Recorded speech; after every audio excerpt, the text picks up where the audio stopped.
Hello friends, ಈಗಾಗಲೇ JNM nursing board ವತಿಯಿಂದ MOOC result announcement ಆಗಿದೆ. ಭಾಳಷ್ಟು ವಿದ್ಯಾರ್ಥಿಗಳಲ್ಲಿ ಏನು ಪ್ರಾಬ್ಲಮ್ ಅಂತಂದರೆ ನಾಟ್ ಅಲೋಟೆಡ್ ಅಂತ ಬರ್ತಾ ಇದೆ. ಏನು ಮಾಡಬೇಕು, ನಾವು ಏನು ಮಾಡಬೇಕು ಅಂತ ವಿದ್ಯಾರ್ಥಿಗಳು ಕೇಳ್ತಾ ಇರುವಂಥ ಪ್ರಶ್ನೆ. ಸೊ ಈಗ ಲೈವಲ್ಲಿ ಬಂದಾಗ ಕೂಡ ನಾನು ನಿಮಗೆ ಮಾಹಿತಿಯನ್ನು ಕೊಟ್ಟಿದ್ದೆ. ಮೂಕ್ ರಿಸಲ್ಟ್ಸ್ದಿಂದ ನಿಮಗೆ ಅಡ್ಮಿಷನ್ ಮಾಡ್ಕೊಳ್ಳಿಕ್ಕೆ ಆಗೋದಿಲ್ಲ. 1ನೇ ಪಾಯಿಂಟು, ಇದು ಟೆಂಪರರಿ ರಿಸಲ್ಟ್ ಆಗಿರುತ್ತೆ. ಇದು ಬದಲಾವಣೆಯೂ ಕೂಡ ಆಗ್ಬೋದು. ಯಾರಿಗೆಲ್ಲ ನಾಟ್ ಅಲೋಟೆಡ್ ಅಂತ ಬಂದಿದೆ ಅಂಥ ಅಭ್ಯರ್ಥಿಗಳು ಇನ್ನೂ ಸ್ವಲ್ಪ ಕಾಲೇಜ್ಗಳನ್ನು ಆ್ಯಡ್ ಮಾಡ್ಕೋಬೇಕಾಗುತ್ತೆ. ಯಾಕಂದರೆ ನೀವು ಕಾಲೇಜ್ಗಳನ್ನು ಆಯ್ಕೆ ಜಾಸ್ತಿ ಮಾಡೋದ್ರಿಂದ ಅವ್ರುಗಳಿಗೆ ಏನಾಗುತ್ತೆ ಅಂದರೆ ಒಂದು ಚಾನ್ಸ್ ಸಿಗುತ್ತೆ ಕಾಲೇಜುಗಳಿಗೆ ಏನಪ್ಪ ಅಂದರೆ ಮತ್ತೆ ಹುಡುಕ್ಲಿಕ್ಕೆ. ಓಕೆ, ನೀವು ಇಲ್ಲಿ ಸ್ಕ್ರೀನಲ್ಲಿ ತೋರಿಸ್ತಾ ಇದ್ದೀರಿ. ಈ ವಿದ್ಯಾರ್ಥಿದು ಏನಾಗಿದೆ ಅಂತಂದರೆ college name not allotted, course name NA ಅಂದರೆ ಅದು ನಿಲ್ ಅಥವಾ ನಾಟ್ ಅಲೋಟೆಡ್ ಅನ್ನಂಗೆ. NA ಅಂದರೆ ನಾಟ್ ಅಲೋಟೆಡ್. ಆಮೇಲೆ ಕೆಟಗರಿ ನಾಟ್ ಅಲೋಟೆಡ್ ಇದೆ.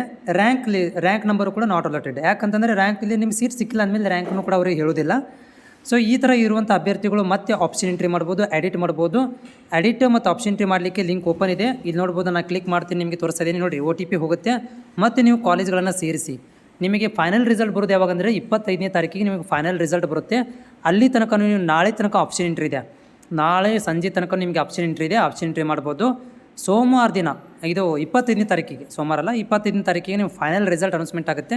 ಯಾರೆಲ್ಲ ಅಭ್ಯರ್ಥಿಗಳು ಭಯಪಡುವಂಥ ಅವಶ್ಯಕತೆ ಇಲ್ಲ, ಸೀಟ್ ಸಿಕ್ಕಿಲ್ಲ ಅಂತ ಟೆನ್ಷನ್ ತೊಗೊಳಕ್ಕೆ ಹೋಗಬೇಡಿ. ಯಾಕಂದರೆ ಇದು ಜಸ್ಟ್ ಫಸ್ಟ್ ರೌಂಡ್ ಇನ್ನೂ ಕಂಪ್ಲೀಟ್ ಆಗಿಲ್ಲ. 25ನೇ ತಾರೀಕಿಗೆ ಫಸ್ಟ್ ರೌಂಡ್ ಕಂಪ್ಲೀಟ್ ಆಗುತ್ತೆ. ಅದಾದ ಮೇಲೆ ಮುಂದಿನ ತಿಂಗಳು ಫಸ್ಟ್ ವೀಕಲ್ಲಿ ನಿಮಗೆ ಸೆಕೆಂಡ್ ರೌಂಡ್ ಸ್ಟಾರ್ಟ್ ಆಗುತ್ತೆ. ಮುಂದಿನ ತಿಂಗಳು ಫಸ್ಟ್ ವೀಕಲ್ಲಿ ಸೆಕೆಂಡ್ ರೌಂಡ್ ಸ್ಟಾರ್ಟ್ ಆಗುತ್ತೆ. ಇವಾಗ ನೀವು ಆಪ್ಷನ್ ಎಂಟ್ರಿ ಇನ್ನೂ ಸ್ವಲ್ಪ ಕಾಲೇಜ್ಗಳನ್ನ ಆ್ಯಡ್ ಮಾಡ್ಕೊಳ್ರಿ. ಆಮೇಲೆ ಅವ್ರು ರಿಮೂವ್ ಮಾಡಿ, ಆ್ಯಡ್ ಮಾಡಿ, ಮತ್ತು ಮೇಲೆ ಕೆಳಗೆ ಮಾಡಿ, ಮತ್ತೆ ಆಪ್ಷನ್ ಎಂಟ್ರಿ ಮಾಡಿ ಬಿಡಿ. 25 ತನಕ ವೇಟ್ ಮಾಡಿ. ಭಾಳಷ್ಟು ವಿದ್ಯಾರ್ಥಿಗಳಿಗೆ ಸೀಟ್ ಸಿಕ್ಕಿದೆ ಹೋದ ವರ್ಷ. ಇದರಲ್ಲಿ ಮೋಕಲ್ಲಿ ನಾಟ್ ಅಲೋಟೆಡ್ ಅಂತ ಬಂದು ಫೈನಲ್ ರಿಸಲ್ಟ್ ಒಳಗಡೆ ಅಲೋಟೆಡ್ ಅಂತ ಬಂದಿದೆ. ಹೀಗಾಗಿ ನಾನು ಹೇಳ್ತಾ ಇರೋದು ಟೆನ್ಷನ್ ತೊಗೊಳ್ಳೋಂಥ ಅವಶ್ಯಕತೆ ಇಲ್ಲ. ಇನ್ನೂ ನಮಗೆ 3 ರೌಂಡ್ಗಳು ಬಾಕಿ ಇವೆ.